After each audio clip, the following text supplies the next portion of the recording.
pasteur Magloire et dans mon cœur, il dit tellement de choses.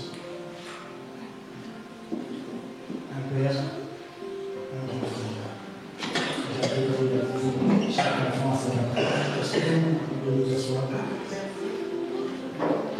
C'est quelqu'un qui a tellement fait, vous savez, j'ai dit, vous n'avez pas eu l'amour des parents. Moi, j'étais orphelin de père depuis l'âge de 4 ans, j'ai perdu mes parents. L'amour de la famille, je ne connais pas. J'ai commencé la même chose. Cet ami que vous voyez là, c'est un ami que j'ai connu depuis l'Afrique, depuis l'âge de la classe de primaire. Il me connaît. Il me connaît bien. Et avoir le père, les aînés, il m'a supporté. Amen. Amen. Moi, je voulais faire des bêtises. Il m'a supporté. Ça dit, ne traitez pas différemment de ses enfants. Maman, ça va me que Dieu. J'ai encore ce souvenir une fois, je ne peux pas citer leur nom. Il y a une dame qui est partie il n'y a pas longtemps, la femme d'un père aussi, qui est tellement connue, que je vais taire dire le nom. Sa femme était arrivée lorsqu'elle était enceinte, elle voulait que je sois à la maison, que je ne pouvais pas rester à la maison. Mais mon sa mère m'avait tellement défendu, elle dit non, Arstide a toujours habité à la maison d'Arstide. On ne peut pas passer Arstide à l'habiter. Amen. Une mère. Une mère. Merci beaucoup pour l'amour que vous m'avez donné. Merci. M'accompagner jusqu'au mariage.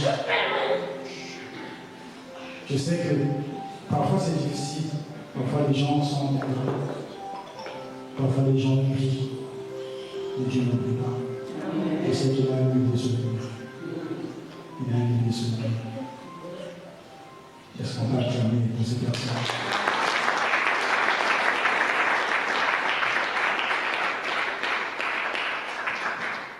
Amen. Amen. J'aurais t'inviter de lire avec moi, s'il te plaît. Levez-vous, s'il vous plaît. J'aimerais qu'on nous sente en prier. Je sais que vous avez prié, vous avez adoré. Avec le respect, j'aimerais inviter la morale, s'il vous plaît.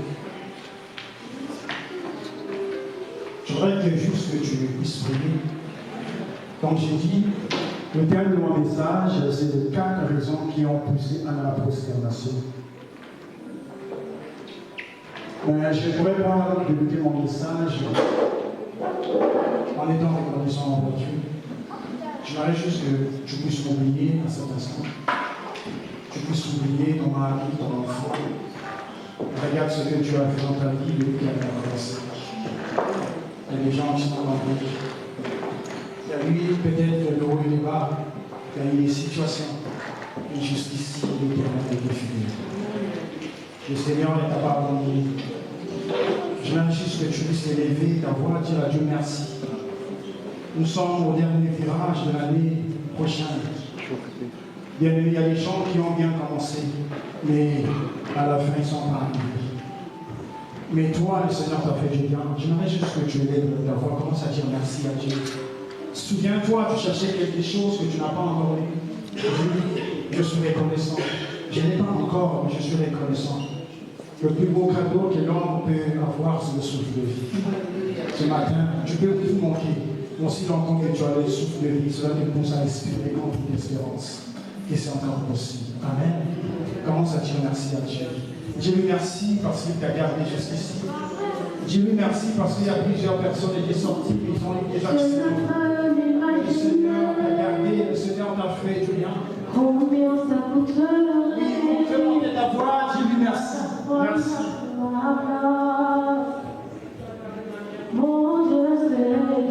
Un jour, tu manquais quelque chose, le Seigneur s'est souvenu de toi. Il a envoyé des personnes pour te faire du bien. Dieu merci. Il y a beaucoup de gens qui sont morts, mais l'Éternel, par sa fidélité, il t'a gardé jusqu'ici. Il attend rien de nous, juste la reconnaissance. Juste la reconnaissance. Juste la reconnaissance.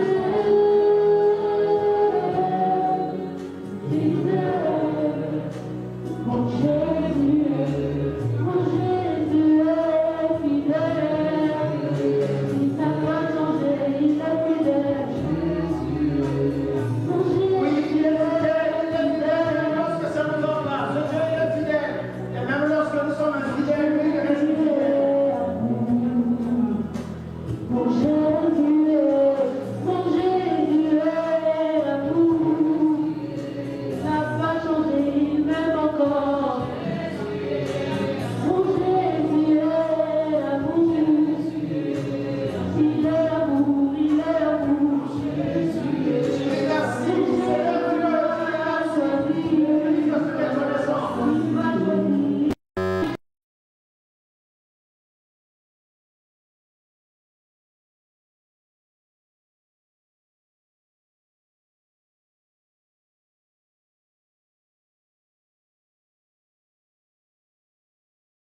Là se trouvaient les deux fils d'Élie, Ophni et Phinéas, sacrificateurs de l'Éternel.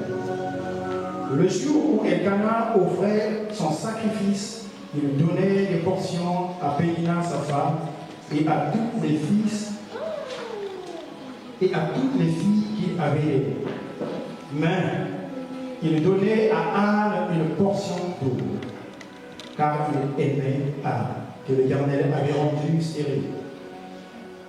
Sa rivale lui prodiguait des mortifications pour la porter à s'irriter de ce que l'Éternel avait rendu stérile.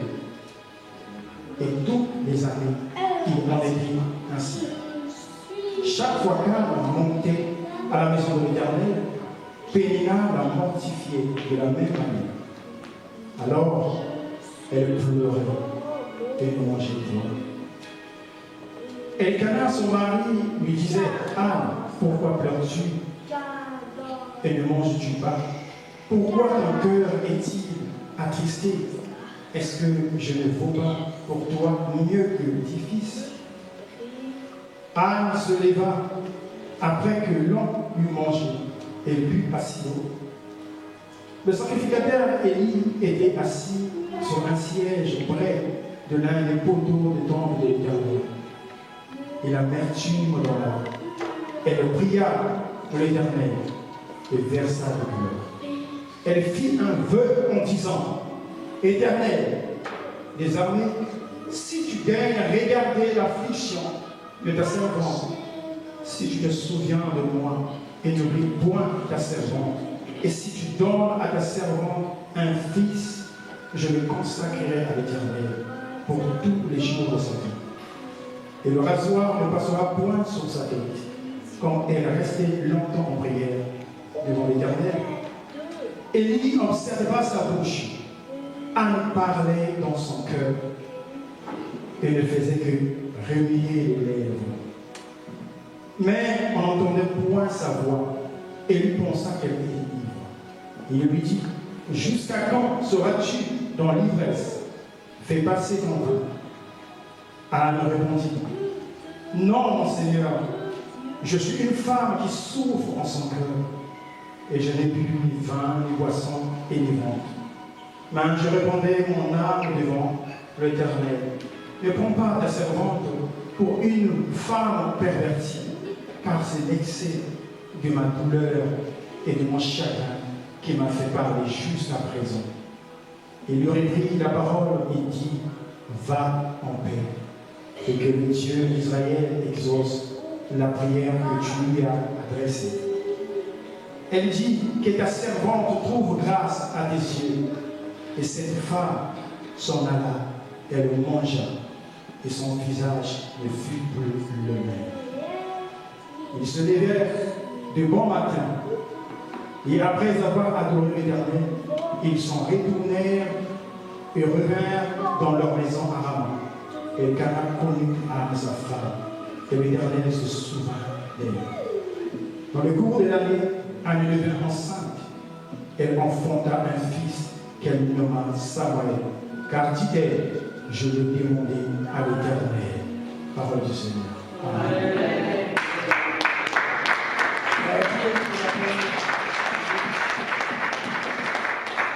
Amen. Bien-aimé, cet après-midi, le Seigneur a déposé cette parole dans mon cœur. Le message que je vais apporter ce soir, c'est un message pour réconforter une personne, pour encourager une personne, pour dire à une personne: peut-être que tu as tellement cherché la face de Dieu, peut-être que tu t'attendais depuis l'année à commencer, tu as fait des prières, des jeûnes, des retraites, tu as demandé quelque chose à Dieu, et que jusqu'à présent tu n'as pas encore reçu. Je vais dire à cette personne d'espérer. Amen. Je vais aussi dire à cette catégorie de personnes, peut-être que dans ton foyer, ça ne va pas. Je vais dire à une personne ce soir d'espérer. Amen. Et non pas seulement d'espérer, mais de compter sur le Seigneur. Le message de cet après-midi, j'aimerais parler de Anne. comme nous avons lu, la Bible parle d'un homme Elkanah. Dans cette histoire, on nous parle d'un monsieur qui avait 2 femmes. Sa première femme s'appelait Anne, et la seconde femme s'appelait Pénina. Cet homme était polygame. Amen. Il était polygame, il avait 2 femmes. Sa première femme n'avait pas d'enfant, et sa deuxième femme avait des enfants.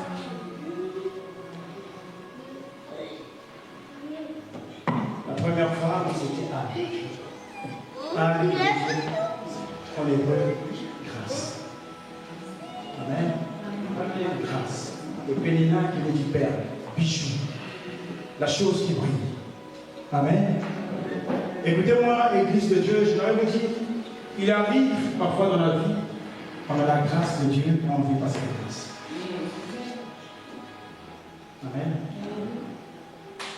Il arrive dans la vie, on prie le Seigneur, on cherche Dieu, on jeûne, on craint le Seigneur. Mais on voit que c'est comme si la vie ne marche pas. Et de l'autre côté, vous allez voir qu'il y a des gens parfois qui ne craignent pas le Seigneur. Ils mènent leur vie comme ils veulent. Ce sont ces personnes, en fait, lorsque vous allez voir leur vie, ils arrivent quand même à se paniquer dans la vie, à s'en sortir de la vie. Est-ce que Dieu est injuste?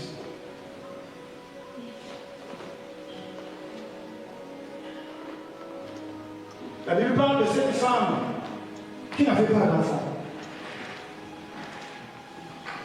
Cette femme habitait ensemble avec sa rivale.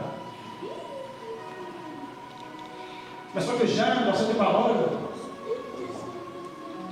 le monsieur, le mari de la maison, il avait l'habitude d'aller au temple avec ses femmes. Amen. Ils avaient l'habitude d'aller au temple. Mais malgré qu'ils avaient l'habitude d'aller au temple, parmi ces femmes, il y a une femme qui avait des soucis.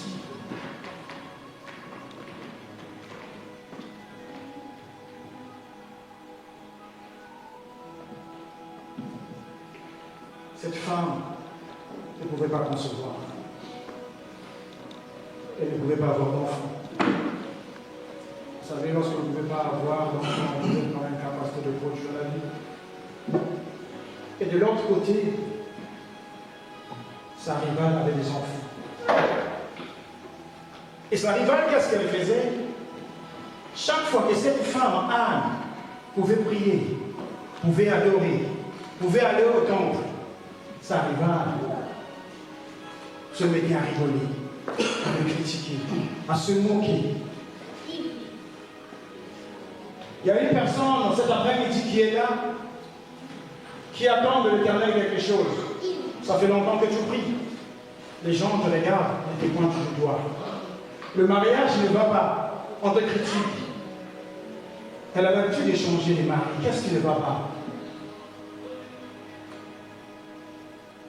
Il y a une personne qui a tellement travaillé, elle a étudié où il a étudié, mais il n'arrive pas à avoir un travail stable, alors que de l'autre côté, les autres avancent. Il y a une famille où les situations sont tellement difficiles. Votre famille a une mauvaise réputation. Malgré vous priez, et lorsque les hommes vous regardent, on a l'habitude de critiquer cette famille. Dans cette famille, on ne se marie pas. Dans cette famille, on perd les gens. Dans cette famille, il n'y a pas d'avenir. C'est le contexte de cette femme, Anne. À chaque fois que Anne allait au temple, sa rivale se mettait à se moquer, le critiquer. Et dans le contexte de Anne, lorsque les gens se moquent de vous, lorsque les gens vous critiquent, lorsque les gens complotent contre vous, comment est-ce que vous réagissez? Amen. Comment est-ce que vous réagissez? Lorsque tout autour de vous, il y a des complots. Lorsque vous avez fait du bien aux hommes, et les hommes oublient. Parce que les hommes oublient tellement vite. Qu'est-ce que vous faites? Qu'est-ce que vous faites? Cette femme Anne, elle subissait le poids de la vie. Cette femme Anne, elle était dans l'incapacité de produire la vie. Cette femme Anne, elle pleurait tout le temps. Elle pleurait tout le temps. Si c'était dans notre époque, comme il y a beaucoup de féticheurs, beaucoup de prophètes, on allait chercher peut-être à les consulter, chercher les prophètes.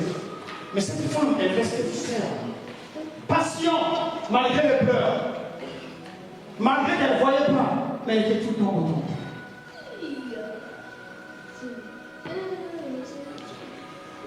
Mais qu'est-ce qui avait pour que cette femme puisse aller au temple pour aller chercher la face de Dieu? Première raison qui a poussé Anne à la prosternation, c'est parce qu'elle était fatiguée des mortifications de sa vie. Elle était fatiguée des moqueries. Elle était fatiguée parce que tout le temps on le pointait du doigt. Église de Dieu, moi ce soir je suis venu dire à une personne, la situation par laquelle tu traverses, si tu n'es pas fatigué avec cette situation, ça ne changera pas. Amen. Amen. La situation que tu veux que ça change, si tu n'es pas fatigué, lassé de cette situation, ça ne changera pas. Ce qui change des situations, c'est les personnes qui refusent de prendre les coups.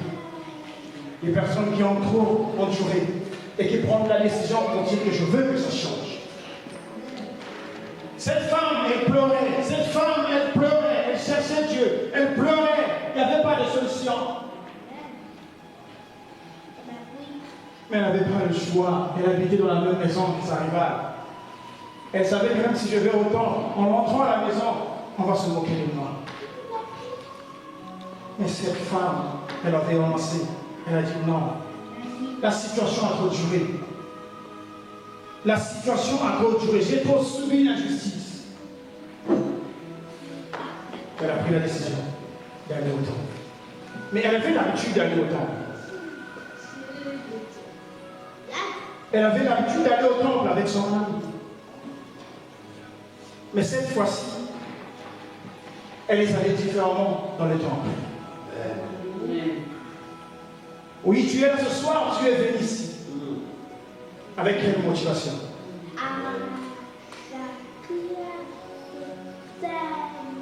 Nous nous sommes présentés là. Bien, si je vous pose la question, qu'est-ce qui t'a poussé à venir ou à suivre Jésus? Je vais entendre plusieurs explications. Il y a d'autres personnes qui sont venues à l'église parce que quelqu'un est mort. Il y a d'autres personnes, c'est l'appel de Dieu. Il y a d'autres personnes parce que j'ai entendu le pasteur prêcher. Il y a d'autres personnes parce que j'ai entendu ceci, cela. Mais écoutez-moi, l'Église de Dieu. Lorsque vous venez dans la présence de Dieu, vous ne venez pas premièrement pour venir chercher quelque chose de la part de Dieu. Vous venez dans la présence de Dieu, premièrement, parce que Dieu vous a choisi. Et la raison pour laquelle vous êtes sur la terre, c'est de l'adorer. Amen. Amen. On ne vient pas en Jésus pour qu'il vous donne des voitures, le mariage, non. Vous suivez Jésus et Jésus va vous faire en retour ce que vous voulez devenir. Cette femme, elle pleurait. Cette femme, elle pleurait. Peut-être qu'elle avait cherché le secours de ses frères, des sœurs, mais elle n'avait personne. Elle a dit, je vais me confier à qui? Au pasteur. Il arrivera même le pasteur qui a l'habitude de prier pour toi. Il arrive à un moment, il ne peut rien faire. Amen. Il peut te conseiller, il peut te soutenir, mais il ne peut rien faire. Il arrive même à l'hôpital. On t'a diagnostiqué une maladie en phase terminatoire. Le médecin te dit, là, je ne peux plus rien faire. C'est alors là, le révolte commence. Il arrive dans la vie, on peut te dire que tu n'arriveras pas loin. qu'est-ce que tu fais? Est-ce que tu acceptes que je n'arriverai pas loin? Première raison qui a poussé à la prosternation parce qu'elle était fatiguée, cette femme. Elle avait subi. Tout le temps, elle entendait les moqueries.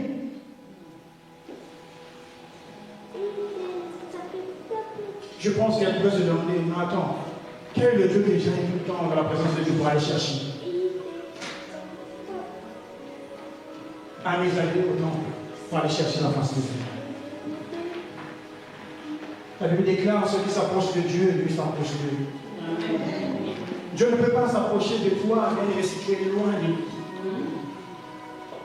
Si tu es loin de Dieu, il ne peut pas s'approcher. Raison pour laquelle vous voyez les hommes, parfois ça fait des années, tu pries pour la même chose. Mais ça ne change pas. Tu pleures, tu jeûnes, parfois tu donnes la dîme, ça ne marche pas. Est-ce que Dieu est injuste? Non. Le problème, c'est quelle est la motivation qui te pousse de te présenter devant la présence de Dieu? Parce que Dieu peut t'exaucer. Dieu voit son intérêt. Dieu ne peut pas te donner quelque chose s'il sait que cette chose va te détruire pour te le donner. Parce qu'il est impermanent. Anne a cherché la face de Dieu. Elle a cherché la face de Dieu.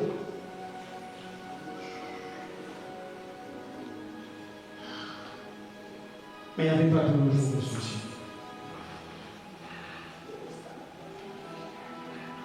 Vous avez lu avec moi, cette femme a commencé à pleurer. Elle ne voulait même pas manger. Elle ne voulait même pas manger parce qu'il n'y avait pas d'appétit. Tellement de situations qui dérangeaient. Je pense que peut-être qu'elle ne dormait pas. Et ça, à cet instant, on a besoin de vrais âmes. Lorsque nous traversons la vallée de l'ombre de la mort, nous avons besoin des gens qui peuvent nous tenir la main pour nous encourager. Que dire de cette génération? Lorsque tu traverses des moments compliqués, même à l'église, les gens sont censés te soutenir ce manque de toi. Que dire lorsque tu passes des moments compliqués?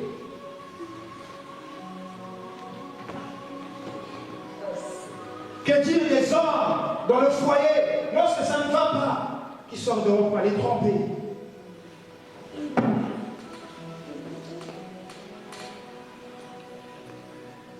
Parce qu'on passe des moments compliqués dans la vie. On a besoin d'un soutien. On a besoin du soutien de Dieu. Et on a besoin du soutien de ceux qui nous entourent. Cette église, bien aimée, c'est l'église de Dieu, ce n'est pas l'église de pasteur ou de maman. Ce couple, ils ont besoin de vous. Pour que l'œuvre de Dieu puisse avancer. Amen. Amen. Cette église a besoin de vous pour que l'œuvre de Dieu puisse avancer. Et ils sont en train de jouer leur rôle. Tout à chacun de nous devant le Seigneur de leur rendre compte. Dieu va nous demander des comptes. Le pasteur dira, j'ai fait ma part. J'ai fait ce que je devais faire. Et vous, Dieu vous donnera les comptes. Qu'est-ce que vous avez fait?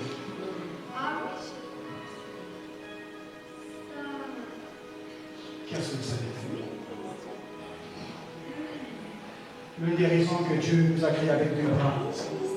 Parce que lorsque celui-ci est fatigué, celui-ci doit soutenir l'autre.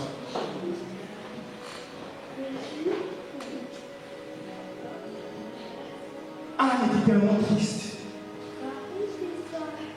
Malgré qu'elle allait au temple pour pleurer, pour prier Dieu, elle avait besoin d'un soutien. C'est le jeune. C'est le jeune, son mari. Son mari va lui dire, Anne, pourquoi ne manges-tu pas? Est-ce que je ne vaux pas plus que 10 000 enfants?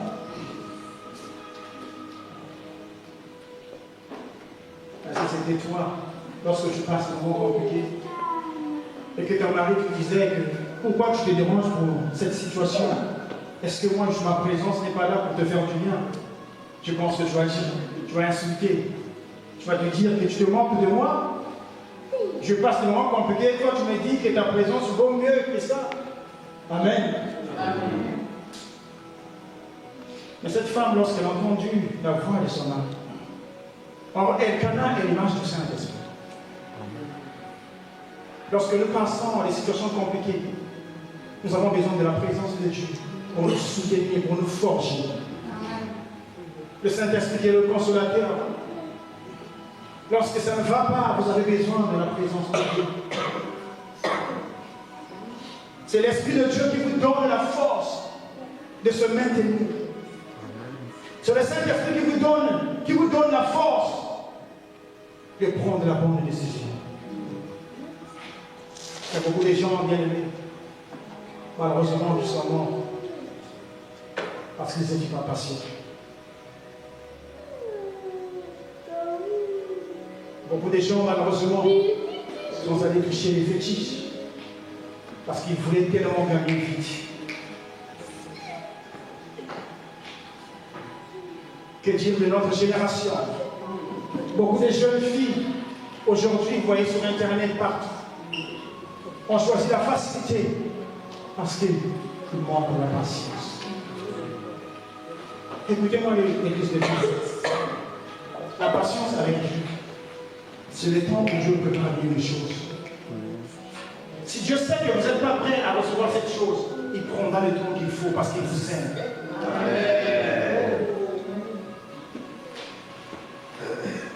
Il y a des gens qui ont tellement vu avoir vu. Aujourd'hui, ces personnes-là ne sont plus là. Parce qu'ils avaient fait de mauvais choix. Mais Anne, dans sa souffrance, cette femme est restée patiente. Toujours en continuant à chercher Dieu. C'est l'une des raisons qui l'a poussé d'aller dans la présence de Dieu.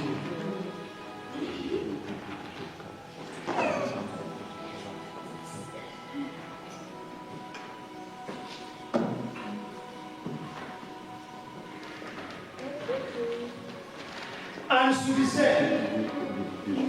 Je ne sais pas quelle est la situation qui te présente. Je ne sais pas comment tu as débuté cette année avec le Seigneur. Est-ce qu'il y a-t-il une situation qui te dérange ou qui te préoccupe? Ce soir, je suis venu rassurer quelqu'un. Peu importe le temps que ça prend, sache que ton rédempteur est vivant. Peu importe ce que les gens ont dit, peu importe ce que les gens ont dit dans cette église, le Seigneur a un plan merveilleux pour cette église. Amen. Je suis venu t'encourager. Maman, papa, frère, peut-être que tu es lassé par les événements de la vie. Lorsque ça ne va pas, cours vite dans la présence de Dieu. Cours dans la présence de Dieu.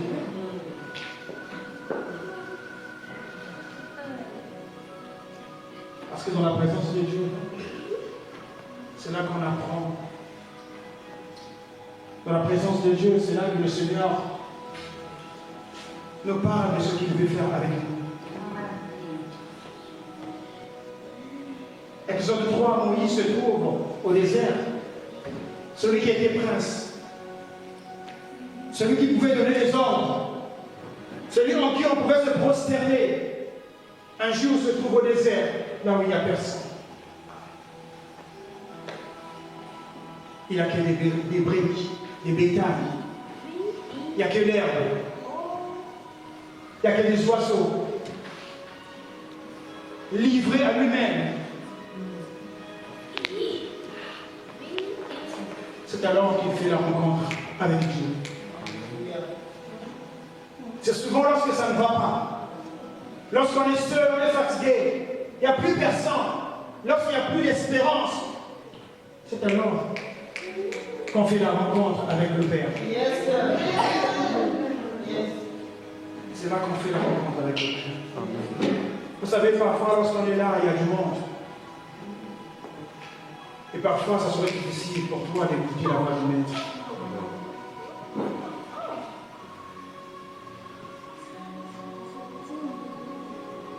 Moïse se retrouve au désert, il n'y a personne.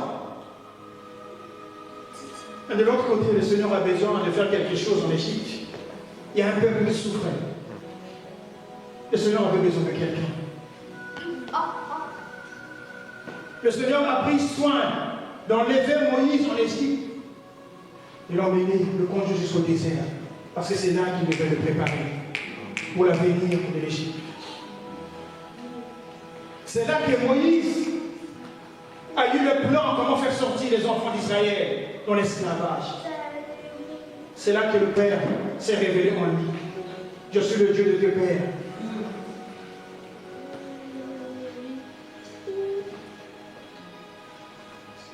Bien-aimé, cet après-midi, moi, je suis venu encourager quelqu'un.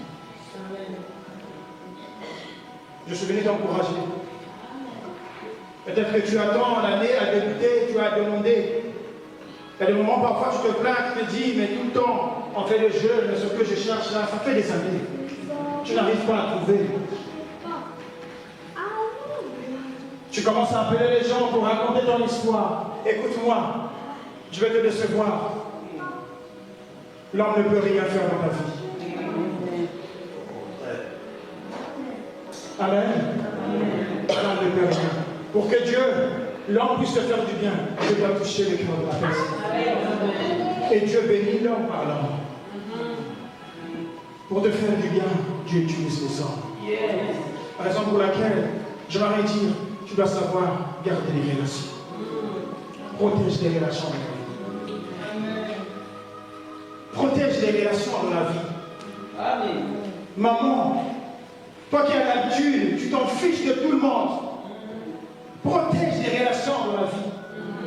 Tu ne sais pas ce qu'un jour peut enfanter. Je sais que tu es en compte en banque, tu as un bac plus 7. Je sais que tu as une voiture carrosse, je ne sais pas quelle marque. Je sais que tu t'habilles bien, tu es belle. Mais écoute-moi, les relations dans la vie sont très importantes. Les relations dans la vie sont très importantes. Bourré d'orgueil, on ne peut pas te reprocher quelque chose. Tu marches sur tout le monde. Écoute, il y a des gens qu'il faut respecter. Il y a des gens dans la vie qu'il faut respecter. Cet homme, il passe le temps pour prier pour vous. Peut-être que vous dormez, mais lui parfois la nuit et sa femme. Parce qu'il y a une soeur qui est venue voir, papa, moi la situation, ça ne marche pas. Maman, ça me met, moi la situation, ça ne marche pas. Mais toi, chaque nuit, tu fais mais elle prie les genoux avec son mari. Seigneur, souviens-toi de la vie.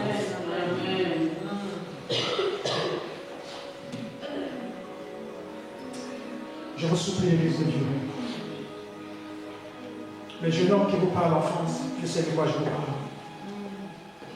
Gardez les relations. Amen. Tu n'es pas obligé, si on t'a répondu mal, de faire ce que tu dois agir. Tu n'es pas obligé. Ce jeune homme qui vous parle, je vous ai dit, mon ami, mon frère, les personnes qui m'ont fait, ce ne sont pas les gens de ma famille. J'ai commencé dans le village avec 12 ans, je commence à jouer au foot, des témoins. Les gens qui m'ont fait là où je suis arrivé par la grâce de Dieu, ce ne sont pas les gens de ma famille. Partout où je suis parti, partout où je me suis déplacé, Dieu a toujours créé quelque chose de me donner des pères, de me donner des mamans. Je ne suis pas parfait, mais je me suis toujours battu d'être loyal. Je me suis toujours battu.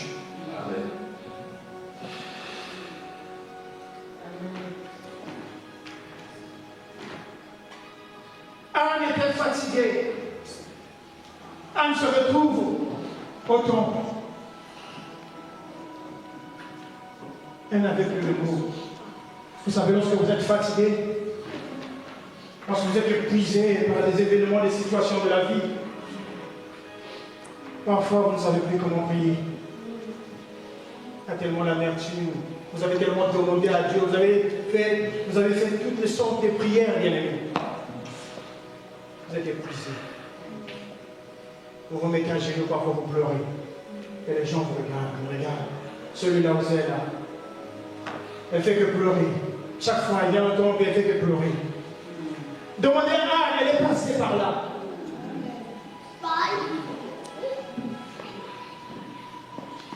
mon petit parcours avec le Seigneur, j'ai compris que, maman, les prières que le Seigneur exauce même si les prières silencieuses. Amen. Yes. Lorsqu'on est calme, on est en train de pleurer au fond de son cœur, on cherche la face de Dieu. On a la facilité de vivre la voix du Seigneur.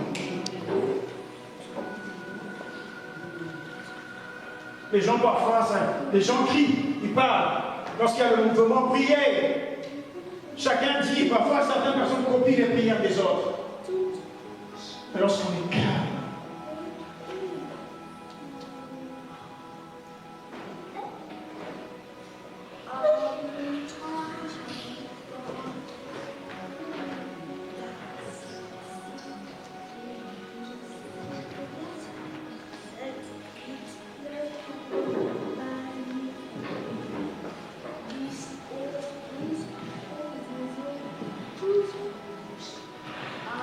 Anne se trouve au temple.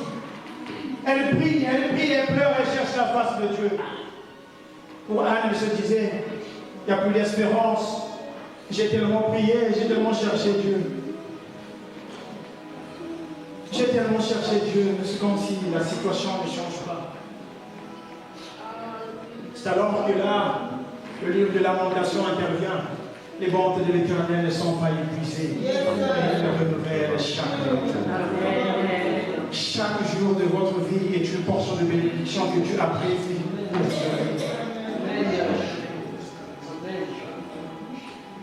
Les bontés de l'Éternel ne sont pas épuisées. Peu importe le temps que ça peut prendre. Peu importe le nombre que ça peut prendre. Je me dis à quelqu'un, les bontés de l'Éternel ne sont pas épuisées. Laissez les gens parler mal de vous. Laissez les gens vous critiquer. Laissez-les parler. Mais gardez l'espérance en Dieu.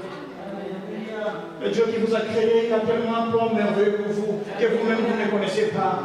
S'il pouvait vous ouvrir les yeux, si Dieu vous dit que j'ai préparé ceci dans le futur, là où je t'amène, le désert que tu traverses, j'ai un plan merveilleux. Bien aimé, beaucoup n'allez pas rester à la maison. Vous devez continuer à chercher Dieu. Amen. Amen. Vous imaginez ce jeune homme, Joseph. Je pense que lorsque les frères de Joseph ont vendu Joseph regardait juste l'injustice. Que mes propres frères m'ont vendu. Mes propres frères m'ont vendu. Mais Dieu n'avait jamais dit à Joseph que tu passeras par là, par les situations difficiles. Dieu n'a pas dit. Mais Joseph est resté fidèle à Dieu. Joseph est resté fidèle à Dieu. Est-ce qu'il y a encore des gens qui sont fidèles à Dieu? Est-ce qu'il y a encore des gens qui sont fidèles à leur mari, à leur femme? Non. Est-ce qu'il y a encore des gens fidèles? Lorsque tu es dans le cercle, les gars, est-ce que Dieu peut te témoigner que tu es fidèle? Est-ce que Dieu peut nous témoigner? Est-ce qu'il y a encore des jeunes qui sont fidèles à leurs parents?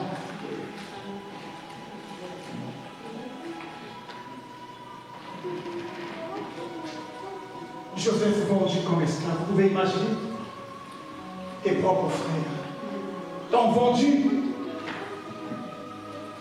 à cause de la haine.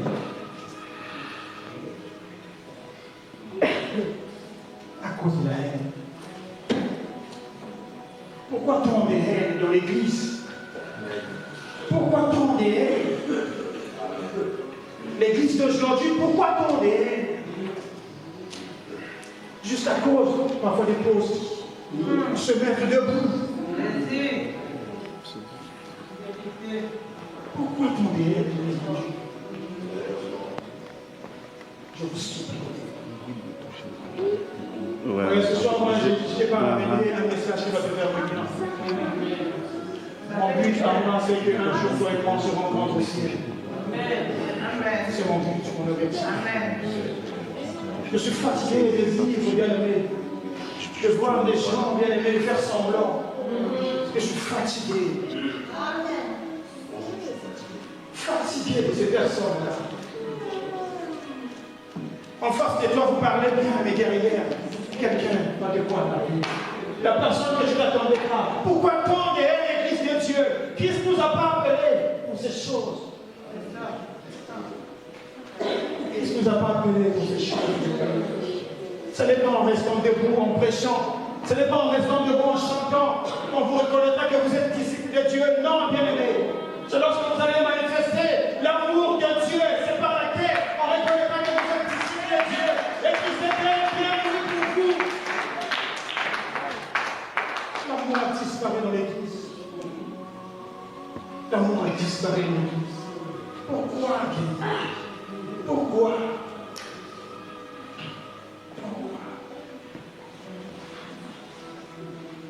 La Bible dit même lorsque tu peux avoir le don de guérir ou de ressusciter les morts, mais si tu manques d'amour, tout ce que tu fais guérir. Tout ce que tu fais guérir. Vous savez, le ministère de Christ est caractérisé par l'amour. Le ministère de Christ n'est pas caractérisé par la guérison ou quoi, non, c'est par l'amour. Dieu a tant aimé le monde qu'il a donné son Fils. Afin que celui qui croit, c'est par l'amour. C'est par l'amour que Christ est allé au roi du calvaire, il s'est donné pour toi et moi. Toi et moi, on ne le méritait pas. Regarde ta vie du passé. En réalité, toi et moi, on a été disqualifiés. Et par l'amour d'un homme qui a accepté de prendre le péché, de prendre cette souffrance, d'accepter qu'on puisse le flageller, et accepter le mépris pour toi et moi. Il est allé au roi du calvaire, il s'est livré. Il s'est donné comme offrande pour toi et moi, pour que tu puisses avoir la vie. Nous sommes disciples de Dieu. Et lorsqu'on est disciple de Dieu, on reflète l'image de Christ. Et si vous faites les contraires de Christ, quel est le Dieu que vous servez? Amen. Quel est le Dieu que vous servez?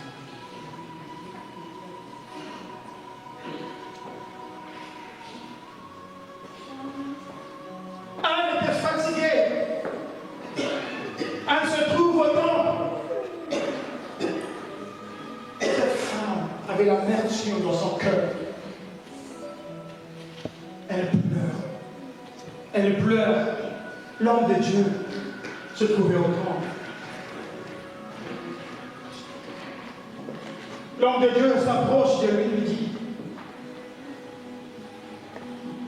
mais attends, depuis que tu as commencé, ça fait plusieurs heures que tu es là. J'entends rien de ce que tu dis. L'homme de Dieu pensait qu'il était ivre.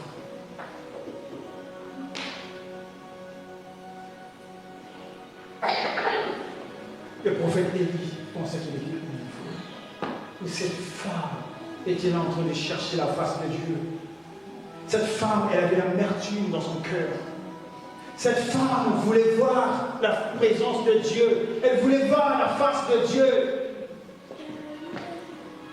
Lorsque tu passes ce moment compliqué de la vie, tu subis le coup, le poids de la vie. Les gens te regardent. On te donne le nom. Et toi aussi t'abuses. Non, je n'abuse pas. C'est parce que je sais ce que je sais. Le Dieu que je sers, je le sais. Amen. Je ne sais pas maintenant. Je ne suis pas venu à l'église pour qu'on me donne de l'argent. Je ne suis pas venu à l'église à cause des postes. Je ne suis pas venu à l'église pour que les gens puissent me regarder, m'acclamer. Non. Je viens à l'église pour chercher mon Père. Amen.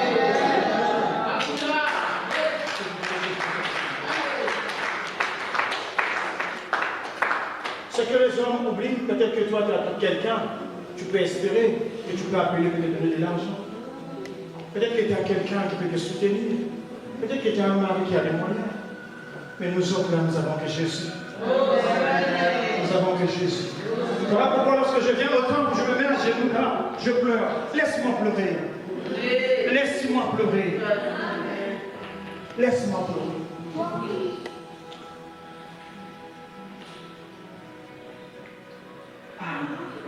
Passer des moments compliqués.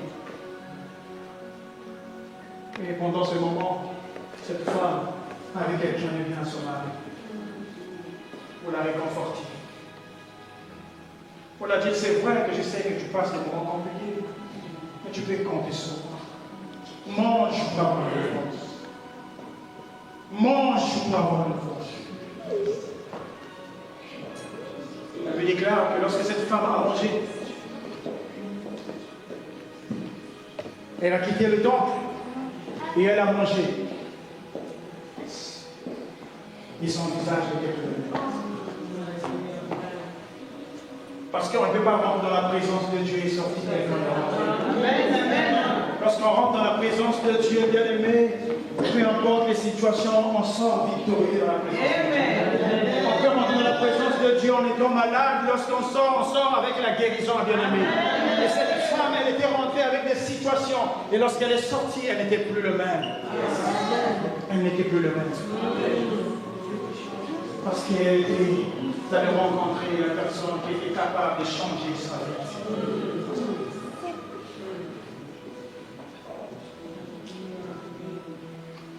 Troisième raison qui a poussé à la prosternation.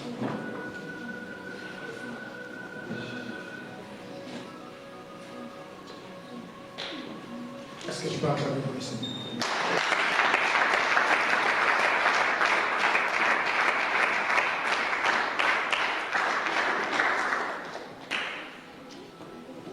Troisième raison qui a poussé à la prosternation, c'était la foi. Amen. Amen. La foi. Après avoir parlé avec l'homme de Dieu, le prophète Élie, le prophète Élie va lui poser des questions et il va répondre. Amen. Ce que j'aime, le prophète Élie va lui dire, va que le Dieu du ciel entende ta prière, qu'il puisse exaucer la prière que tu as faite. C'est vrai que l'homme de Dieu avait parlé, mais ça nécessitait aussi la foi de Amen. Amen. La foi vient de ce qu'on entend, et ce qu'on entend vient de la parole de Dieu. Amen. Donc, à cet instant, cette femme avait besoin d'exercer la foi.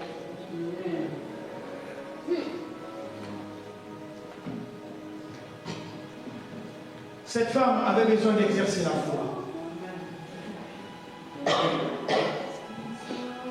L'une des choses qui fait parfois tu pries, bien-aimé, et que ça prend du temps. Parce que parfois tu manques la foi. Tu manques la foi. Et beaucoup dans l'église. Les gens parfois viennent voir le pasteur, tu dis, pasteur, moi la situation là que j'ai prié, le pasteur va prier avec toi, il dit que tu vas faire. Tu vas dire, ah pasteur, cette situation, tu exclus la foi. Lorsque tu dis, ah pasteur, mais c'est compliqué, bien aimé, tu changes. Celui qui a la foi, c'est celui qui doit croire. Celui qui doit espérer au-delà. Je n'ai pas vu, mais je sais que Dieu le fera.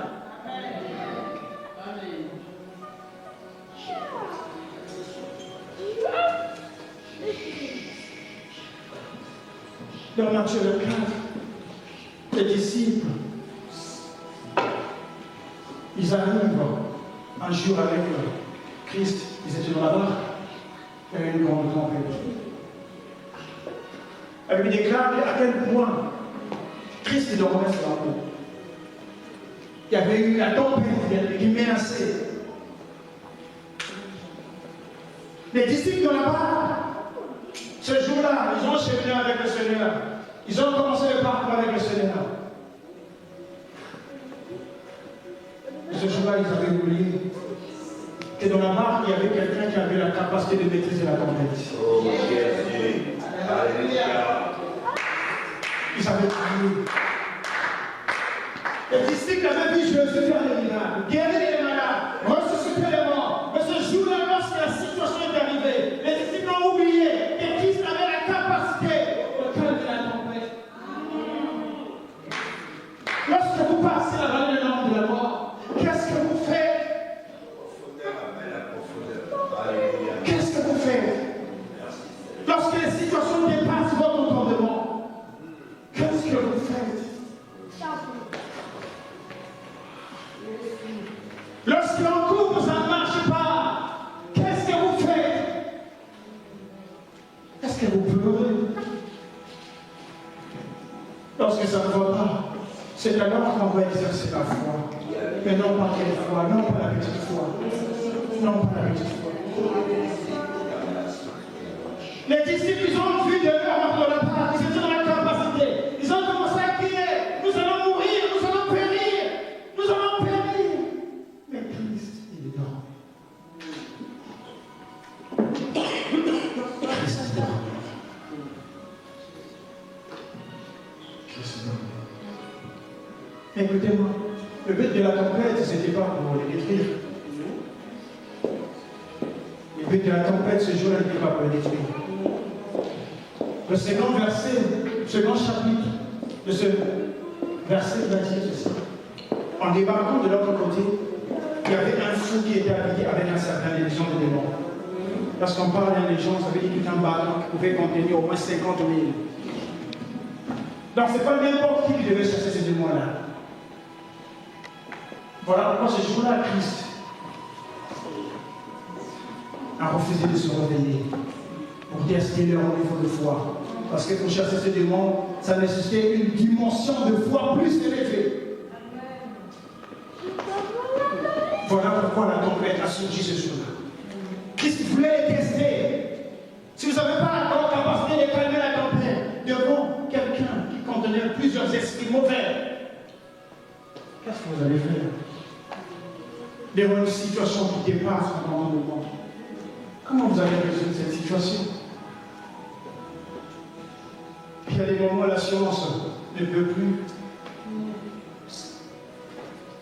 Il n'y a que vous, en fait, qu'est-ce que vous faites? Mais si vous avez Dieu, vous serez tellement calme. Amen. Habakkuk chapitre 2 disait ceci, j'étais en cause. Je vais. J'attendais ce que l'Éternel me dira. Amen. Et je répondrai. C'est une prophétie dans le temps déjà fixé. Elle marche vers son terme. Elle dit si elle tarde, parce que toi tu as l'impression que la situation tarde, parce que tu as l'impression que ça a pris du temps. Lui dit si elle tarde, si elle tarde, si elle tarde, attends. Certainement, certainement, ça s'accomplira. Amen. Parce que tu as l'impression que la situation là, tu lui dis que non, ça ne va pas changer. Mais Dieu n'a pas dit de pleurer. Lorsque ça dépasse dans ton moment, Dieu n'a pas dit, la dernière fois quelqu'un te dit, moi la situation que je traverse. Dieu n'a pas dit courir vers le pasteur, pas dit, pasteur, moi la situation là, je n'arrive plus. Mais il dit, c'est tard, attends-là, certainement, ça s'accomplit. Certainement, ça s'accomplit. Église de Dieu, écoutez, le temps dans lequel nous sommes en train de vivre, vous avez besoin d'exercer la foi. Il y aura des portes qui vont être fermées. Mais pour que ces portes-là puissent être ouvertes, vous avez besoin d'exercer la foi. Vous avez besoin de Christ pour marcher avec vous. Anne, dans sa situation, il a quitté le temple. Il est rentré chez elle. La Bible déclare, elle est quelqu'un connu. Ah. Et après, elle est enceinte. Mais c'était sa femme. Vous êtes d'accord avec moi? C'était sa femme. Tout le temps, il avait l'habitude de partir avec sa femme. Mais elle est tombée jamais enceinte. Elle est tombée jamais enceinte. Mais cette fois-ci, cette femme va tomber enceinte. Alléluia. Alléluia. Je m'avais annoncé à quelqu'un que tu es enceinte de quelque chose. Alléluia. Je m'avais dit à quelqu'un, même si tu as mal commencé l'année, mais avant que cette année termine, tu es enceinte de quelque chose. Tu es enceinte de quelque chose. Tu es enceinte de quelque chose. Tu es enceinte de quelque chose.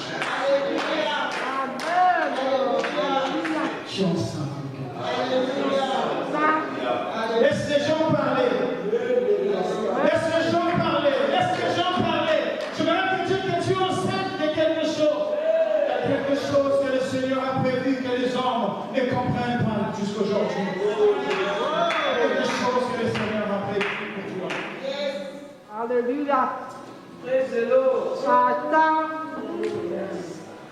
Saint-Esprit avec moi. Alléluia. Merci, Saint-Esprit de Dieu.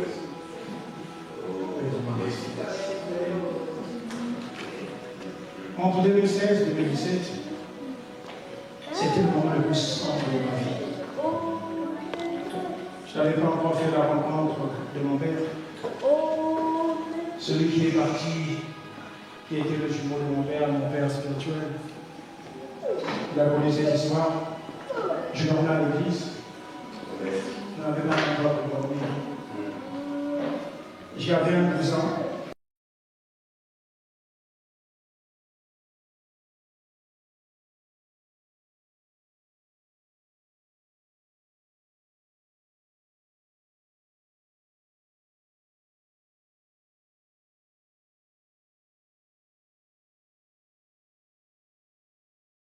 Après le puits, les gens pouvaient partir, je me retrouvais seul. Je n'avais rien à manger. L'ami là que vous voyez me connaît, je suis quelqu'un qui ne demande pas. J'ai préféré à dire ça à mon père. Mon père me disait tout le temps, Aristide ne demande pas. Je voyais l'argent de mon père, parfois pour m'aider. Il me disait, Aristide ne demande pas. Oui, c'est comme je demande. Enfin, moi je ne mèche pas le câble. Je passais le moment le plus Je ne sombre. mèche pas le câble, tu vas toucher. Non, il s'est débrouillé comme ça, tu vois. Je sais que toi, tu as fait les riquettes, tu as jeûné plus que Il moi. fait le mouvement. Et moi, je faisais des Il choses. comprend quelque chose. La prière, On prend une je chose. peux dire, c'était comme la nature. Je passais le moment le plus sombre de ma vie. Je n'avais personne. À un moment, je disais, mais Seigneur, c'est comme ça, laisse-moi mourir. J'ai perdu les parents très tôt. À un moment, j'étais dans le besoin. Je n'avais personne. J'avais un cousin. J'étais allé le voir, j'ai pris ses chaussures. J'ai pris sa chemise. Il m'avait donné, je portais ces vêtements-là, puisque je n'avais pas d'heure pour changer. Et à quel point le chausseur était devenu troué. Tu es libre de rigoler, hein? C'est un témoignage. Ce jour-là, Dieu voulait tellement m'enseigner quelque chose. Dans laquelle, lorsqu'il pleuvait, je devais marcher, tous les chaussures étaient mouillées. On avait un aîné.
Chaque mercredi, les gens pouvaient me voir et dire, je prie, je conduis, je prêche.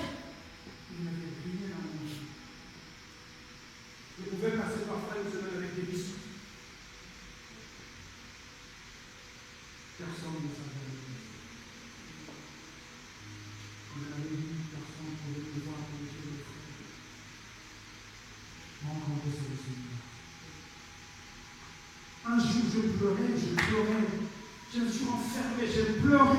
J'ai dit, je ne sais pas cette fille. Pourquoi je traverse tout ça? Qu'est-ce que je fais?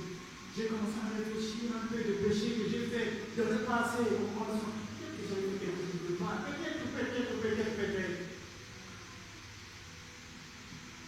François,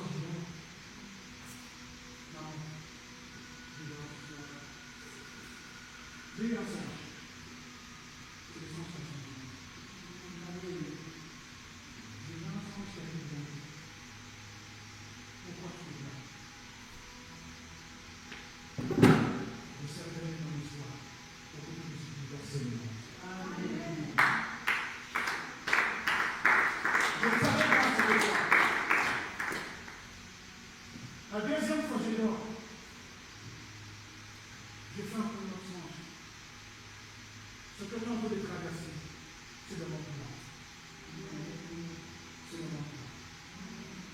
À l'époque, je ne savais pas, je lisais la Bible, je ne savais pas prêcher. J'avais rien entendu. Et puis moi, mon frère, moi, le feu, c'était ma passion. Je ne savais pas prêcher. Je lisais la Bible.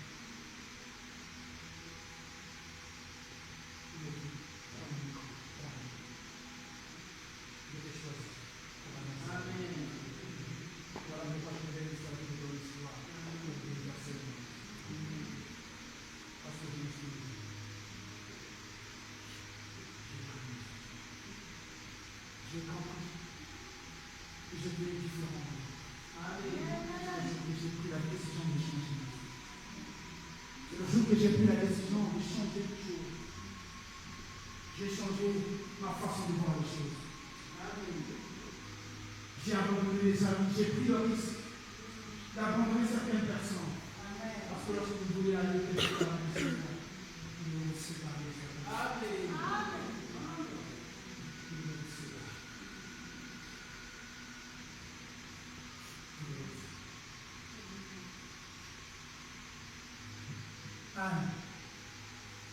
C'est vrai que les gens ont dit que ça arrivera chez nous. Mais ce que ça arrivera à nous, que le Seigneur qui avait permis la condition de A pour l'élever davantage.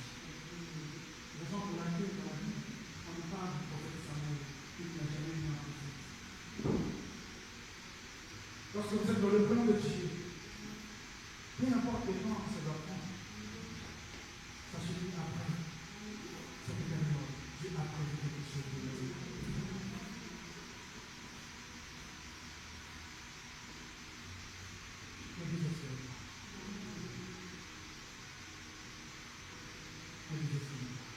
Battez-vous pour vous. Battez-vous. Luttez. Cherchez Dieu. Soyez des femmes, des hommes de la montagne. Si je n'ai pas vu pendant 6 mois, je n'abandonnerai pas. Je vais encore jeûner, je vais encore arrêter. Si je n'ai pas vu, je continuerai. Cette femme, elle va chanter un morceau de la main. Et même la stérilité enfantée, cette fois. Pour arriver à dire que même la stérilité enfantée cette fois, c'est parce qu'on a eu une expérience avec le Seigneur.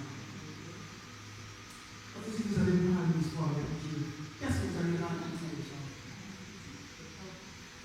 Pour que ceux qui sont dans le monde, ça c'est que votre Dieu, ils doivent voir en vous quelque chose. Ils doivent voir en vous quelque chose.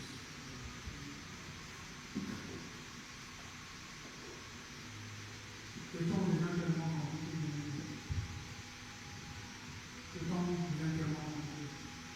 Il y aura des événements qui vont arriver dans la vie, ce sera tellement difficile.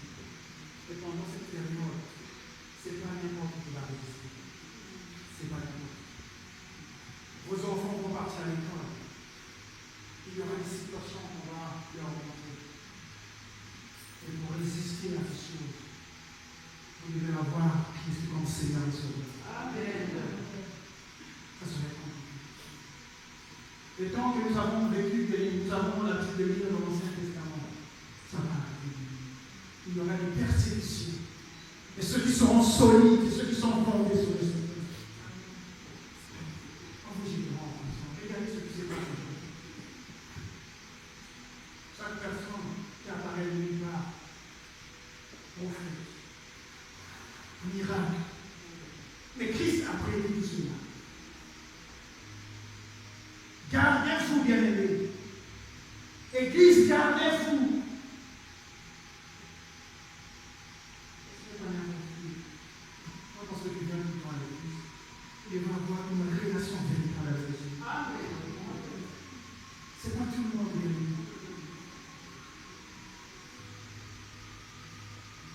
Quand le puissant, il a vu magie. Lorsque l'empereur lui a annoncé la mort de Saoul et des compagnons qu'il avait, il va dire une chose, il va dire comment les héros sont tombés. Les gens qui avaient l'habitude de remporter les batailles, comment ils sont tombés à lui. Et dans cette génération, ça sera pareil. Il y aura des situations compliquées, des situations qui vont vous mettre à terre. Et vous devez fonder sur le Seigneur. Je suis venu à quelqu'un ce soir. Là où tu penses que tu es limité, c'est là où le Seigneur va commencer à vivre. Je m'avais dit à quelqu'un, tiens bon. Je m'avais dit à quelqu'un, tiens bon, tiens bon, tiens bon. Maman, tiens bon. Tu es défini par ta vie à cause des situations que tu as en train de vivre.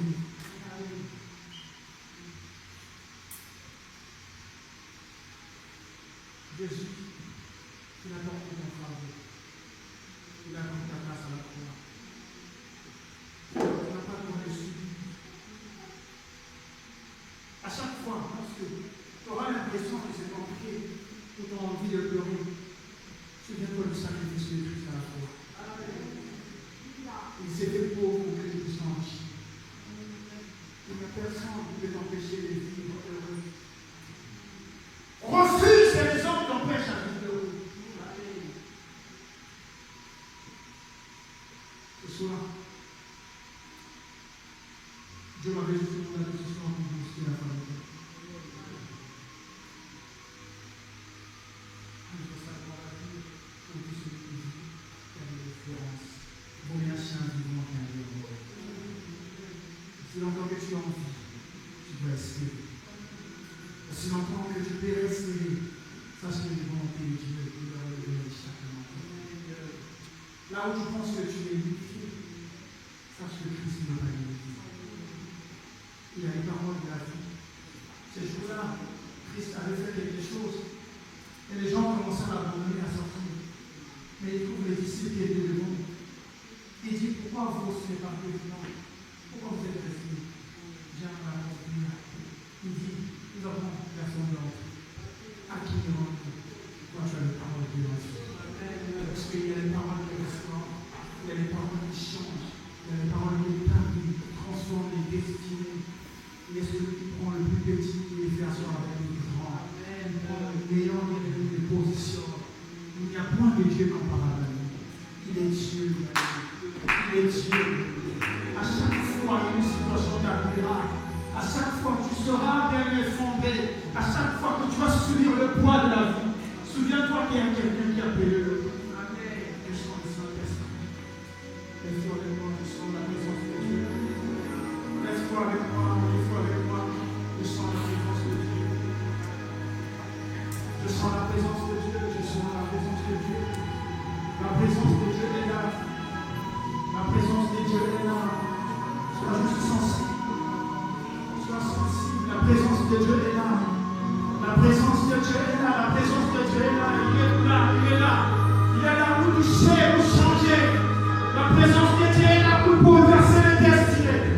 La présence de Dieu est là. Il est là. Sois sensible. Il est là. Il est là. Tu as pleuré, sa présence est là. Il est là. Il est là. La présence de Dieu est là. Oui, il va te toucher. Il va te toucher.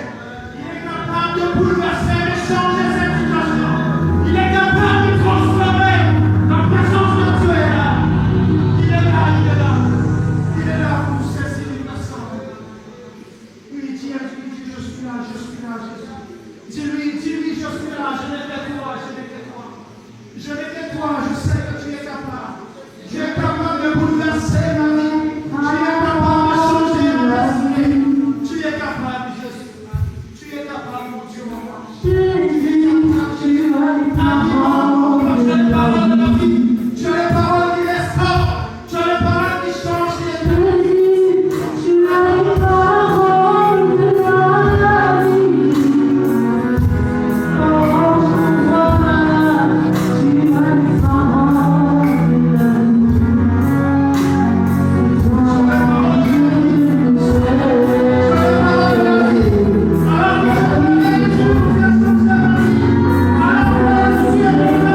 Nadine, tu vas t'avancer vers le pasteur afin qu'il puisse prier pour toi. Nous allons prier pour les enfants.